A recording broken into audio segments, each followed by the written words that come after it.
Vamos a orar para empezar este tiempo.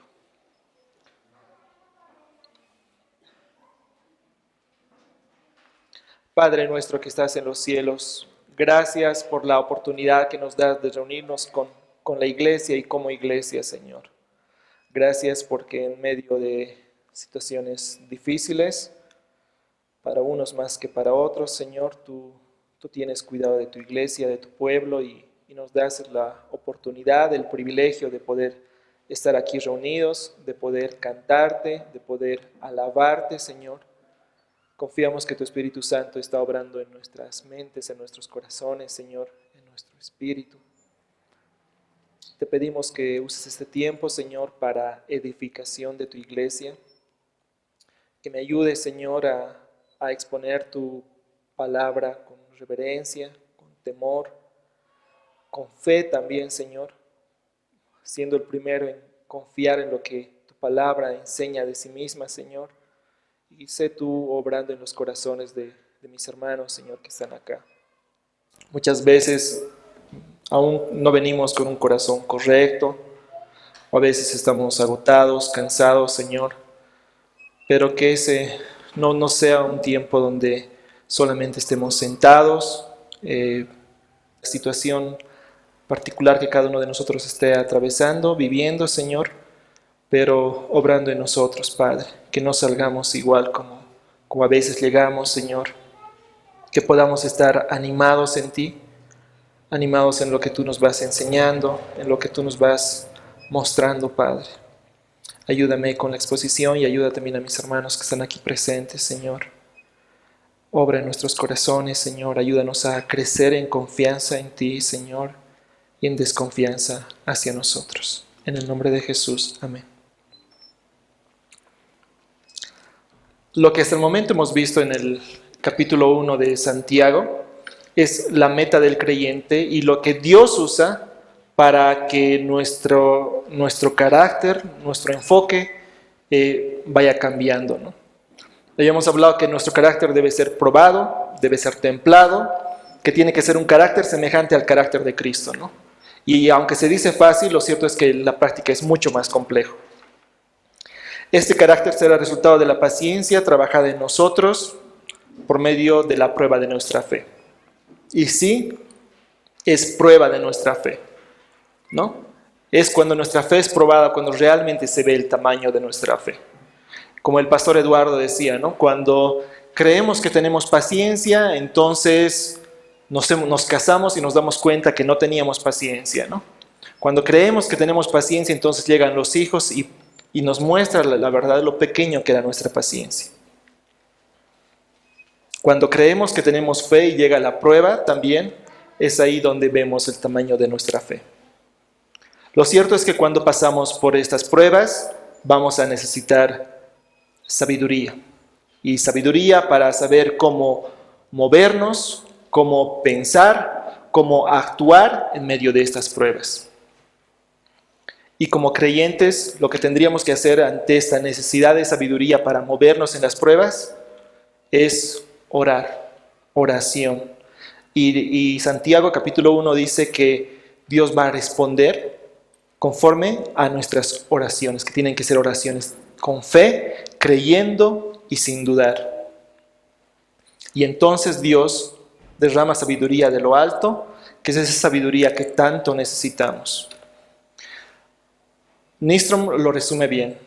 Es a través de la dificultad que Dios forja el carácter en el creyente. Es un camino que muchos quisiéramos evitar, pero que Dios usa para madurarnos en carácter y en fe. Ahora sí vamos a leer Santiago. Voy a leer desde el verso 2 hasta el verso 18. Sí, voy a usar la Biblia de las Américas, pero me acompañan con la versión que tengan, por favor. Santiago, capítulo 1, voy a leer desde el verso 2 hasta el 18. Tened por sumo gozo, hermanos míos, el que os halléis en diversas pruebas, sabiendo que la prueba de vuestra fe produce paciencia, y que la paciencia tenga su perfecto resultado, para que seáis perfectos y completos sin que os falte nada. Pero si alguno de vosotros se ve falto de sabiduría, que la pida a Dios, el cual da a todos abundantemente y sin reproche, y le será dada. pero que pida con fe, sin dudar, porque el que duda es semejante a la ola del mar, impulsado por el viento y echada de una parte a otra. No piense pues ese hombre que recibirá cosa alguna del Señor, siendo hombre de doble ánimo, inestable en todos sus caminos. Pero que el hermano de condición humilde se gloríe en su alta posición, y el rico en su humillación, pues él pasará como la flor de la hierba. Porque el sol sale con calor abrasador y seca la hierba, y su flor se cae y la hermosura de su apariencia perece. Así también se marchitará el rico en medio de sus empresas. Bienaventurado el hombre que persevera bajo la prueba, porque una vez que ha sido aprobado, recibirá la corona de la vida que el Señor ha prometido a los que le aman. Que nadie diga cuando es tentado, soy tentado por Dios, porque Dios no puede ser tentado por el mal, y Él mismo no tienta a nadie, sino que cada uno es tentado cuando es llevado y seducido por su propia pasión. Después, cuando la pasión ha concebido, da a luz el pecado, y cuando el pecado es consumado, engendra la muerte. Amados hermanos míos, no os engañéis. Toda buena dádiva y todo don perfecto viene de lo alto. Desciende del Padre de las luces, con el cual no hay cambio ni sombra de variación. En el ejercicio de su voluntad, Él nos hizo nacer por la palabra de verdad, para que fuéramos las primicias de sus criaturas. En una anterior oportunidad hemos visto el primer punto de este bosquejo. El hermano que resiste la tentación es bendito, no es bienaventurado. Hemos visto que lo que el verso 12 quiere decir. Supremamente bendecido, dichoso, feliz. Que Dios bendice a aquel que persevera, al que permanece, al que queda, al que resiste, al que soporta, al que permanece firme, al que aguanta bajo presión, al que aguanta bajo prueba, al que aguanta en la tentación. Según Bain y Tagui, estas palabras pueden tener ambos significados, prueba y tentación.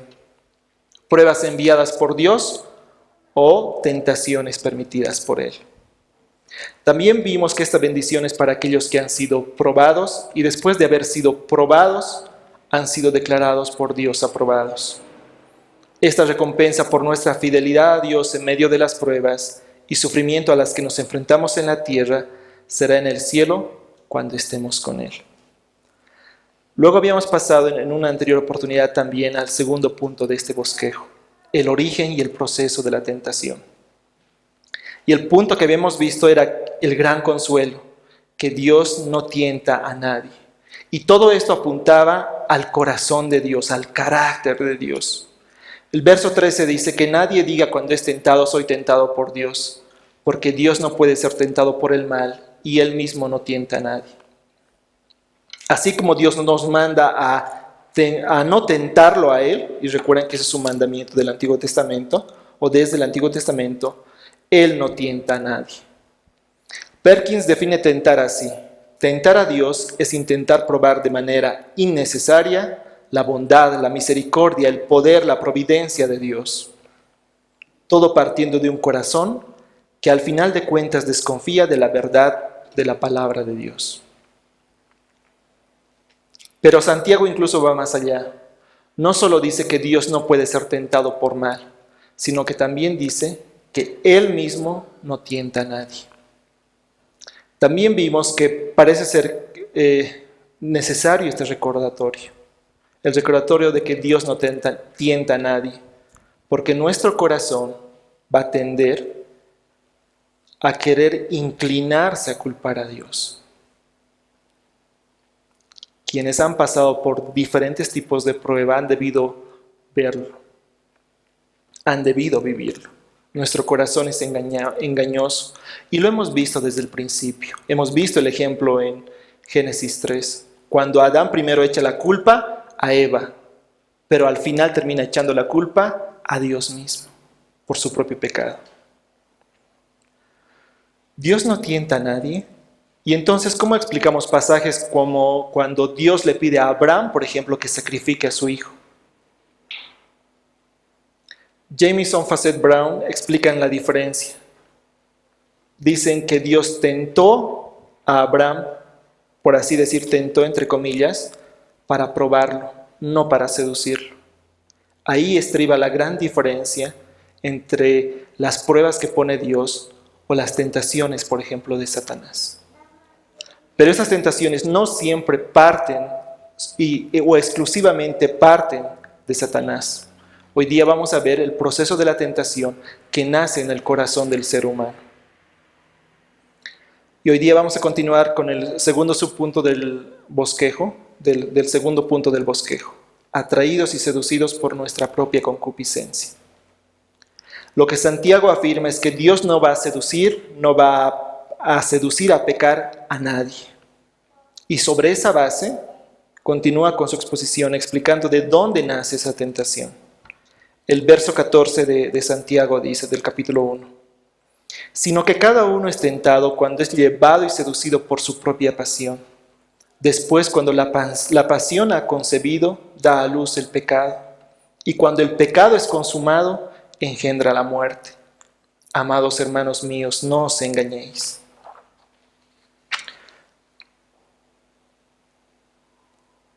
En el verso 15, cuando dice después, o en el verso 14, cuando dice, sino que cada uno es tentado cuando es llevado y seducido por su propia pasión, ¿sí? Lo que la Biblia de las Américas traduce como pasión, la Reina Valera que varios de ustedes tienen, lo traduce como concupiscencia.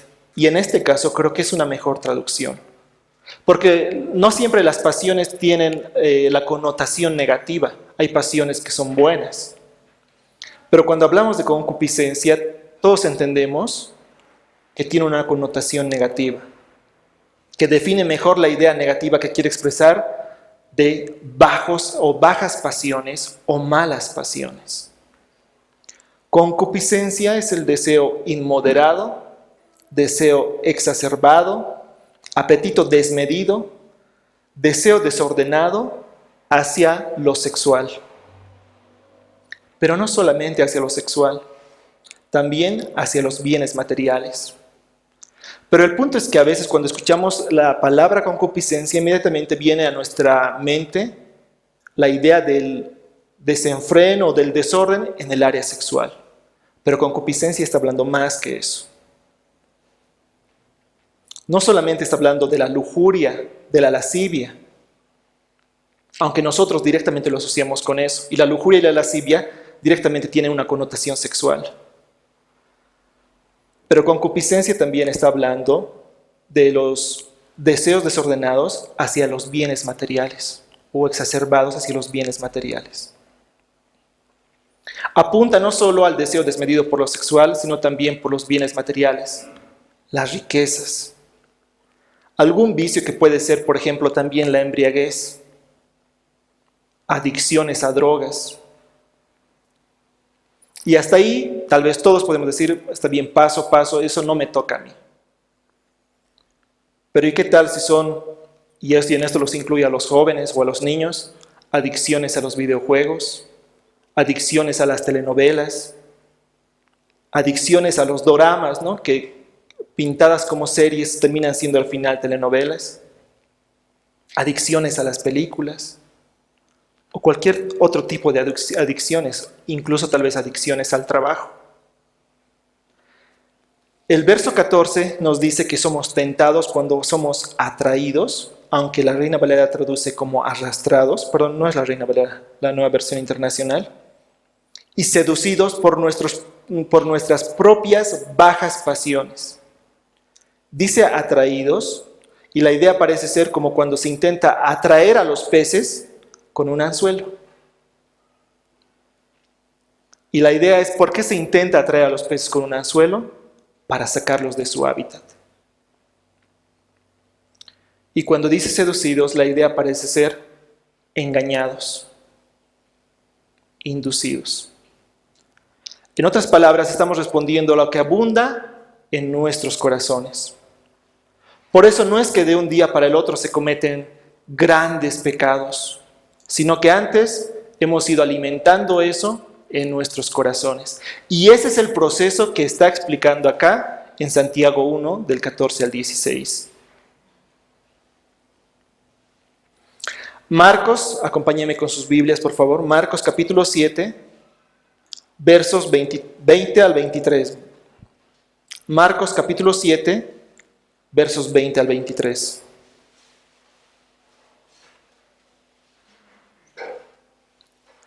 Y decía: lo que sale del hombre, eso es lo que contamina al hombre, porque de adentro del corazón de los hombres salen los malos pensamientos, fornicaciones, robos, homicidios, adulterios, avaricias, maldades, engaños, sensualidad, envidia, calumnia, orgullo e insensatez. Todas estas maldades de adentro salen y contaminan al hombre. Satanás usa ese potencial para pecar del corazón del ser humano, para hacer crecer la tentación, y es de esa forma que se han trastocado los valores que este mundo promueve. Y por eso es que a día de hoy los valores de este mundo son contrarios a los valores que Dios ha establecido. Continuamos con el verso 15. El verso 15 dice: después, cuando la pasión ha concebido, da a luz el pecado. Y cuando el pecado es consumado, engendra la muerte. Una vez uno es atraído y seducido por su propia baja pasión, por su propia mala pasión, por su propia concupiscencia, luego esa pasión se va gestando, se va alimentando, se va creciendo. Y la idea que Santiago está usando es la idea de un bebé que va formándose y creciendo en el vientre de una madre. Y para quienes hemos visto eso de cerca sabemos cómo es, ¿verdad? Primero, el vientre de la madre ni siquiera se nota que está llevando ya un bebé dentro. Pero con el tiempo va creciendo y llega un momento en que ya es innegable que hay un bebé ahí. Hasta que finalmente va a dar a luz. Ese es el proceso del pecado en el corazón del ser humano. Y nosotros a veces lo vamos alimentando. Y el pecado se va gestando, va creciendo, se va formando, hasta que finalmente es consumado. Cuando el pecado es cometido, es que este pecado ha sido consumado. Y como dice la Biblia, da a luz la muerte. Y esto es lo que claramente advierte el libro de Romanos.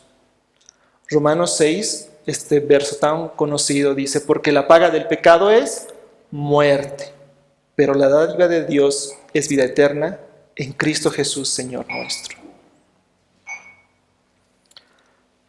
Entonces ya vemos cuál es el proceso del pecado en el corazón del ser humano. Verso 16: amados hermanos míos, no os engañéis. O como traduce la Nueva Versión Internacional, no se engañen. O como lo traduce la Reina Valera, no erréis.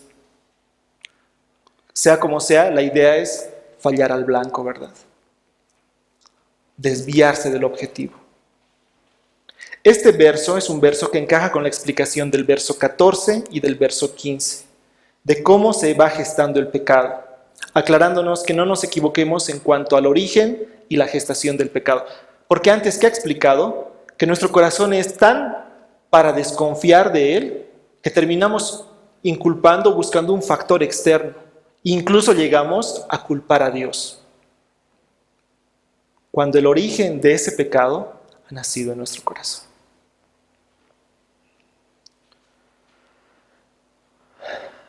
Ahora, algo interesante de este verso 16, y lo van a ver quienes busquen bosquejos de este pasaje, es que puede encajar este versículo 16 de no os engañéis, amados hermanos míos, no os engañéis, puede encajar perfectamente con la idea que está diciendo en el verso 14 o verso 15, o también puede encajar con lo que después va a decir en el verso 17 y 18. Y en este caso no hay mucho problema, porque en ninguno de los dos sentidos va a trastocar lo que está diciendo. Pero claramente no debemos ser engañados. No debemos ser engañados, ya sea por creer que el pecado se va a gestar en nuestro corazón o por creer que se va a gestar en otro lugar que no sea nuestro corazón, o por desconfiar de la bondad y la benignidad de Dios. Expresiones como no os engañéis son aquellas que naturalmente no nos gusta escuchar. ¿A quién le gusta escuchar que está equivocado, que está errado, que no está en lo correcto, que está fallando? Recuerdo en mi breve paso por el cuartel, ¿no? Era un logro y era una alegría cuando estabas haciendo tiro con arma y le dabas al blanco, sacabas 5B. Y a la vez era una vergüenza cuando ni siquiera le dabas al blanco. Lo cierto es que no nos gusta que nos diga que nos estamos equivocando. Y aquí nos dice claramente, no erréis, no se engañen. No nos gusta reconocer que nos engañamos, menos aún nos gusta reconocer que nosotros mismos nos hayamos engañado, que nosotros mismos nos hayamos creído nuestras propias mentiras. Pablo también explica algo semejante. En 1 Corintios 6 va a usar la misma expresión. 1 Corintios 6, capítulo 9. ¿O no sabéis que los injustos no heredarán el reino de Dios? No os dejéis engañar, ni los inmorales, ni los idólatras, ni los adúlteros, ni los afeminados, ni los homosexuales, ni los ladrones, ni los avaros, ni los borrachos, ni los difamadores, ni los estafadores heredarán el reino de Dios. Y esto erais algunos de vosotros, pero fuisteis lavados, fuisteis santificados, pero fuisteis justificados en el nombre del Señor Jesucristo y en el Espíritu de nuestro Dios. Y así es como llegamos al tercer punto de nuestro bosquejo. Todo lo realmente bueno viene de Dios. Y el primer subpunto dice, Dios, quien no cambia, es la fuente de todo el bien que llega a nosotros. Santiago en el verso 17 comienza a expresar una idea opuesta a lo que dicen en los versos 13 al 16. Opuesta tanto en su naturaleza como en su origen. Mientras que en el verso 13 y 16 está hablando de cómo se va gestando el pecado y que el pecado tiene su origen en nuestro corazón, ahora el origen de lo bueno es divino y su naturaleza es buena. Santiago 1:17 dice, toda buena dádiva y todo don perfecto viene de lo alto, desciende del Padre de las luces, con el cual no hay cambio ni sombra de variación. Toda buena dádiva y todo don perfecto viene de lo alto. Y si vamos con nuestras Biblias al Evangelio de Juan, al capítulo 3, verso 3,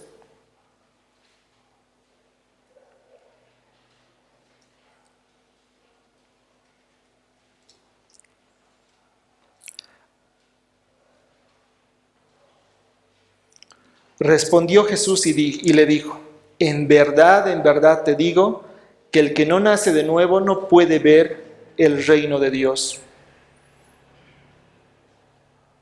Un ejemplo de estas bendiciones de lo alto en la sabiduría divina, que es contraria a la sabiduría natural, se encuentra en Santiago 3, verso 15. En Santiago 3, verso 15 está hablando de la sabiduría natural. Dice, esta sabiduría no es la que viene de lo alto, no es la que viene de lo alto, sino que es terrenal, natural, diabólica. Y en contraste, 2 versos más abajo, en el 3:17 de Santiago dice, pero la sabiduría de lo alto es primeramente pura, después pacífica, amable, condescendiente, llena de misericordia y de buenos frutos, sin vacilación, sin hipocresía. Volviendo al verso 17 de Santiago, no deja de ser llamativo que cuando dice toda dádiva y don perfecto viene de lo alto, desciende del Padre de las luces. Como bien afirma el comentario de la Biblia de Estudio de la Reforma, no deja de ser llamativo que las luminarias de la naturaleza varían en magnitud y están sujetas a fases, a eclipses y sombras. Por ejemplo, pensemos en la luna. La luna va a pasar por fases, ¿verdad? Va a haber una luna nueva, luna llena, luna creciente, luna menguante, y cada una va a ser diferente en su visibilidad. Algunas ni siquiera se van a alcanzar a ver, y en su brillantez. Ahora, eso es con los astros. Y lo mismo puede pasar en el caso de los eclipses, sea en eclipse de sol, sea eclipse de luna. pero en cambio Dios es el autor supremo de la luz. O como dice la Biblia misma, Dios es la luz. En Él no hay cambios de brillantez o claridad, no hay fluctuación en su carácter. Por eso el verso termina diciendo, con el cual no hay cambio ni sombra de variación. Esto es digno de admirar. Eso hace a Dios diferente a su creación. Lo que tantas veces hemos escuchado cuando el pastor hablaba sobre la santidad de Dios como un atributo diferente, que lo hace diferente a su creación.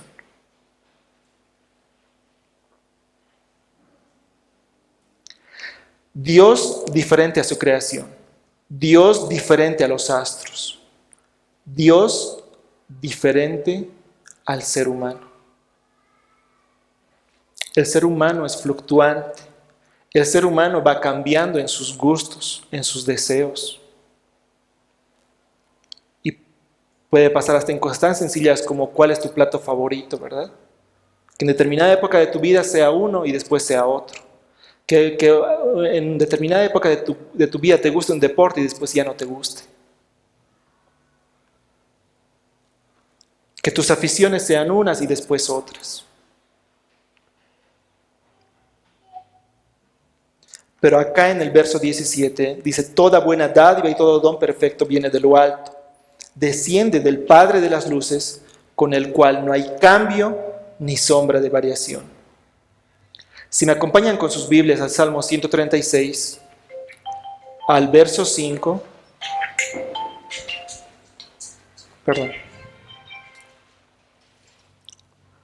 Salmo 136, verso 5. Al que con sabiduría hizo los cielos, porque para siempre es su misericordia. Al que extendió la tierra sobre las aguas, porque para siempre es su misericordia. Al que hizo las grandes lumbreras, al Padre de las luces, porque para siempre es su misericordia. Dios es un ser bueno, pero realmente bueno conforme a lo que Él define como bueno, no como son nuestras expectativas de bondad o como el mundo define como bondad. Ya que esa definición de bondad del mundo va a ir cambiando conforme a las corrientes filosóficas. En otras palabras, Dios es luz y el apóstol Juan lo explica así en 1 de Juan 1:5.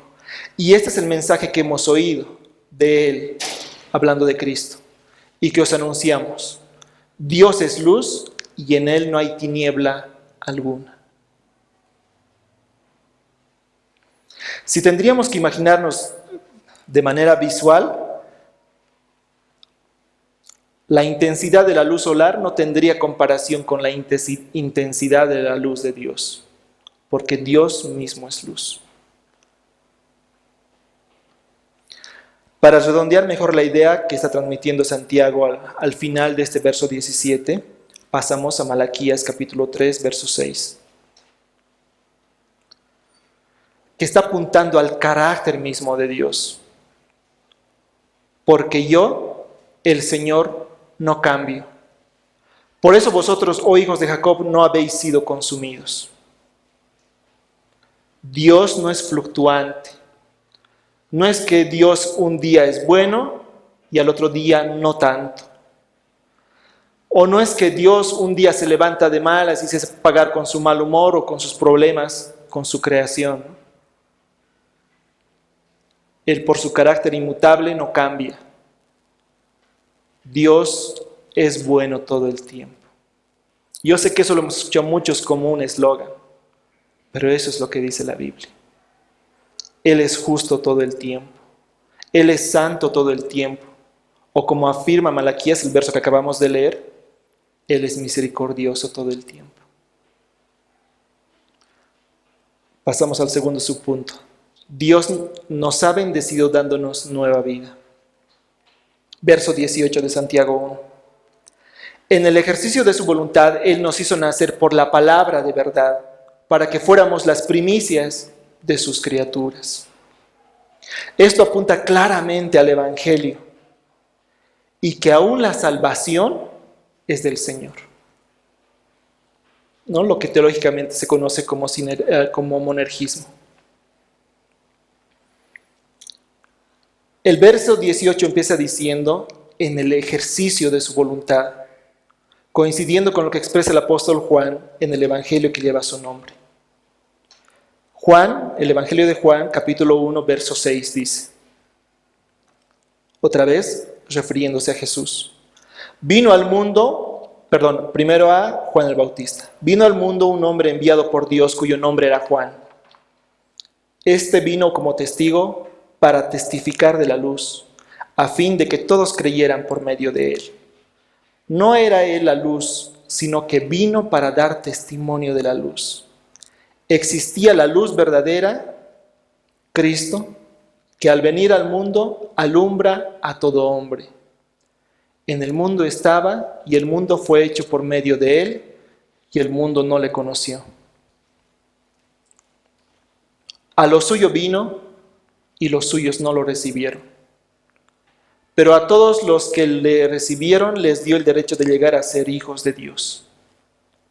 Es decir, a los que creen en su nombre, que no nacieron de sangre, ni de la voluntad de la carne, ni de la voluntad del hombre, sino de Dios.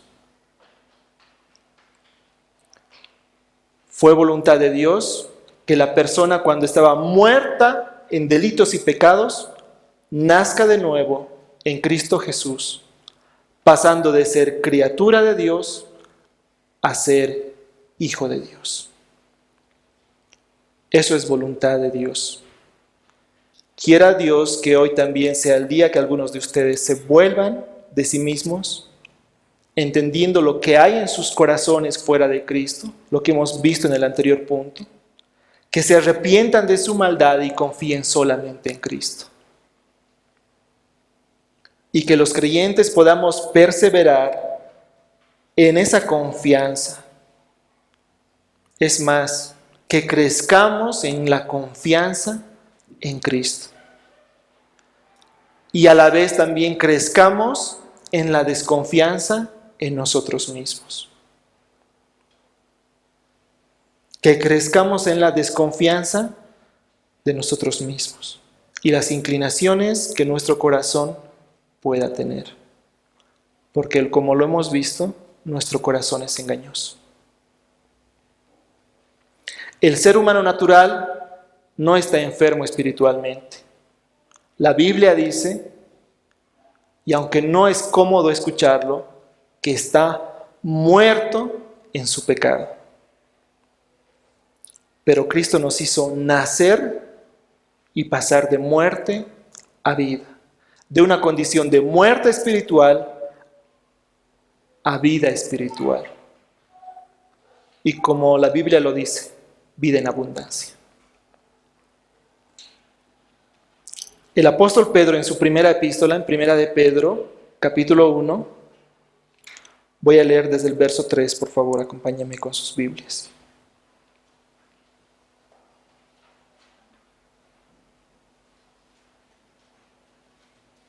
Sé que vamos a estar recorriendo también este libro con el hermano Sergio y va a ser una bendición. Bendito sea el Dios y Padre de nuestro Señor Jesucristo, quien según su gran misericordia nos ha hecho nacer de nuevo a una esperanza viva, mediante la resurrección de Jesucristo de entre los muertos, para obtener una herencia incorruptible, inmaculada y que no se marchitará, reservada en los cielos para vosotros, que sois protegidos por el poder de Dios mediante la fe para la salvación que está preparada para ser revelada en el último tiempo, en lo cual os regocijáis grandemente, aunque ahora por un poco de tiempo, si es necesario, seáis afligidos con diversas pruebas, para que la prueba de vuestra fe, más preciosa que el oro que perece, aunque probado por fuego, sea hallada que resulte en alabanza, gloria y honor en la revelación de Jesucristo, a quien sin haberle visto le amáis, y a quien ahora no veis, pero creéis en él, y os regocijáis grandemente con gozo inefable y lleno de gloria, obteniendo como resultado de vuestra fe la salvación de vuestras almas. Y más adelante, en este mismo capítulo de Pedro, en el verso 23 dice: pues habéis nacido de nuevo, no de una simiente corruptible, sino de una que es incorruptible, es decir, mediante la palabra de Dios que vive y permanece.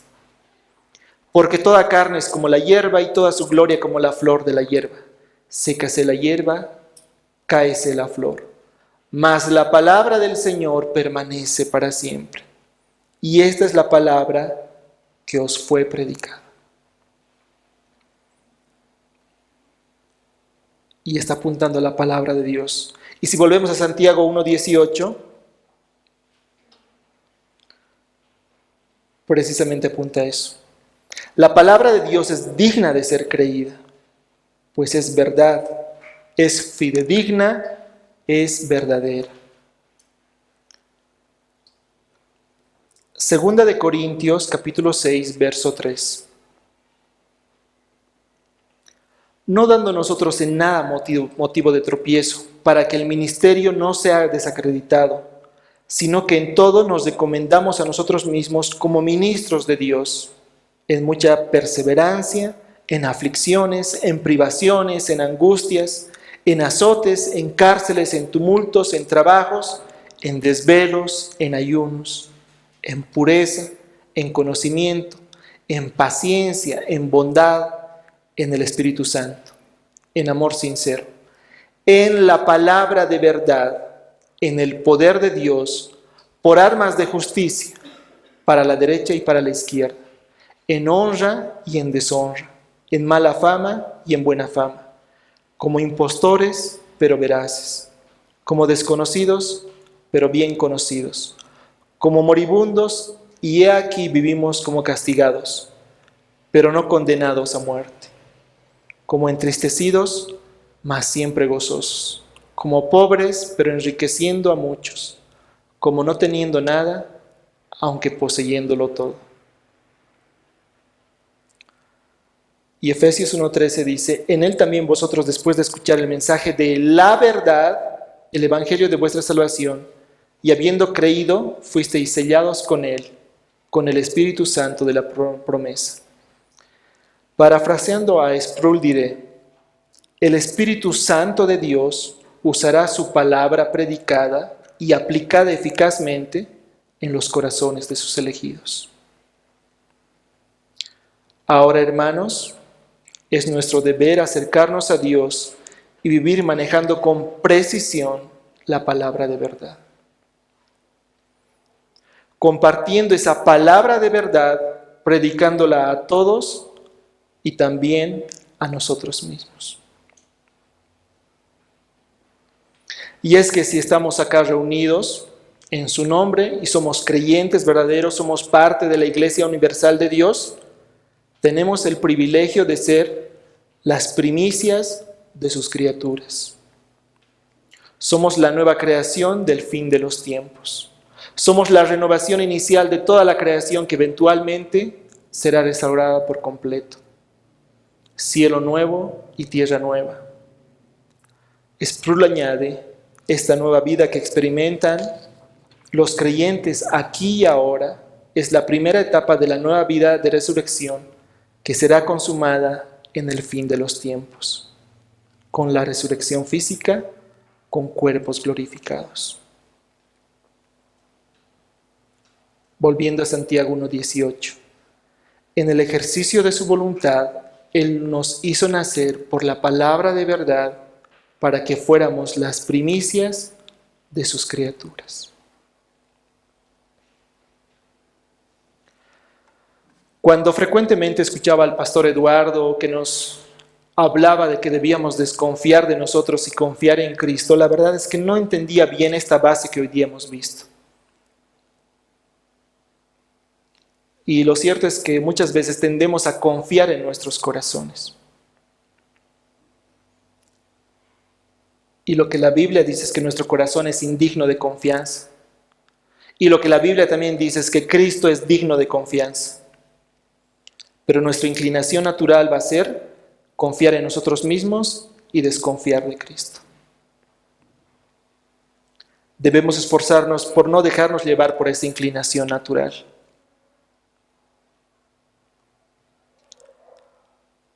Más bien entender que el Padre de las luces, el inmutable, el que no cambia, da toda dádiva buena y perfecta, y por su voluntad es que nos hizo nacer de nuevo, haciéndonos primicias de las criaturas. Ahora, sé que me detuve bastante en este sermón en varias partes. Y al final y al terminar esto, la pregunta primero para mí y también para ustedes es, ¿estas verdades sacuden y conmueven mi corazón? ¿O es que acaso he llegado a cuestionar la bondad de Dios creyendo que merezco mejor suerte? En mi caso, debo reconocer que yo he estado en ese lado y que es una permanente batalla luchar con ese tipo de pensamientos. Y tal vez mirando a otros, incluso no creyentes, como más afortunados que yo. Pero también pregunto, ¿qué más dicha que Cristo con nosotros? ¿Acaso no entiendo que todo lo bueno ha sido por gracia? ¿O acaso me creo merecedor de eso? ¿Acaso me creo merecedor del amor de Dios? ¿Creo que por mis méritos soy hijo de Dios? ¿El amor de Dios en Cristo todavía conmueve mi corazón? O por ejemplo, ante este contexto que actualmente estamos viviendo, hemos dejado que el pánico gobierne nuestros corazones. Ya para terminar, voy a leer la verdad principal de esta porción de Santiago. Aunque las pruebas que pasamos nos hagan pensar en desconfiar del carácter de Dios, debemos tener presente que el carácter de Dios no cambia. En Él hay gracia para ayudar a su pueblo, para ayudarnos a nosotros. Voy a leer Santiago capítulo 1 del 13 al 18, pero lo voy a leer en otra traducción. Que nadie al ser tentado diga, es Dios quien me tienta, porque Dios no puede ser tentado por el mal, ni tampoco tienta Él a nadie. Todo lo contrario, cada uno es tentado cuando sus propios malos deseos lo arrastran y lo seducen. Luego, cuando el deseo ha concebido, engendra el pecado. Y el pecado, una vez que ha sido consumado, da a luz la muerte. Mis queridos hermanos, no se engañen. Toda buena dádiva y todo don perfecto desciende de lo alto, donde está el Padre que creó las lumbreras celestes y que no cambia como los astros ni se mueve como las sombras. Por su propia voluntad nos hizo nacer mediante la palabra de verdad, para que fuéramos como los primeros y mejores frutos de su creación. Vamos a orar.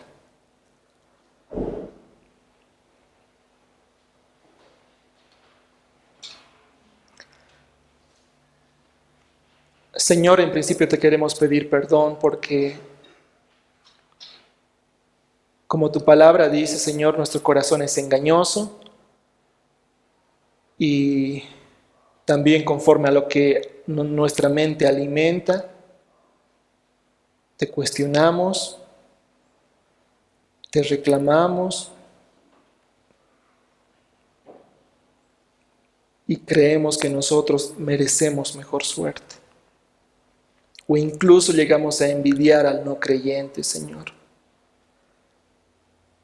Y lo más fácil es llegar al punto de la cobardía, de no reconocer nuestra maldad y querer inculpar a otro, incluso a ti, Señor. Pero tu palabra, Señor, nos dice que toda buena dádiva y don perfecto viene de ti, sin merecerlo nosotros. Perdónanos por tener a veces un corazón que duda, que crece en desconfianza hacia ti y que prefiere confiar en un corazón engañoso. Señor, sabemos también que tu Espíritu Santo mora en el creyente. Te pedimos por esa sabiduría que necesitamos, Señor, aún para recordarnos a nosotros mismos que debemos desconfiar de nuestro corazón, aún para recordarnos que debemos confiar en ti, en tu palabra, Señor. Entender que en tu bondad, Señor, hemos sido grandemente bendecidos con salvación, cuando nuestro corazón, nuestro enfoque de vida estaba en el mundo, en los placeres de la carne. Tú has obrado en nosotros, Señor. Tú te has acercado a nosotros. Tú has cambiado nuestro corazón, Señor. Y aún en el día a día, en nuestras luchas, Señor, aún en nuestras derrotas, gracias a ti todavía tenemos esperanza. Te pedimos que tú tengas misericordia de nosotros, que nos ayudes, Señor, a crecer en confianza en ti. Necesitamos eso, Señor. Es entendible el desánimo muchas veces con las cosas, con los problemas, pero no podemos quedarnos ahí todo el tiempo, largo tiempo, Señor. Necesitamos levantar la mirada a Cristo, sostenernos de ti, Señor, confiar en ti, depender de ti, aún cuando no te vemos. Tú eres inmutable, tú no cambias, tú has sido bueno, tú eres bueno, tú serás bueno, Señor. Y queremos confiar en eso. Te pedimos tu auxilio, te pedimos tu ayuda, o aún te pedimos el socorro, Señor, porque a veces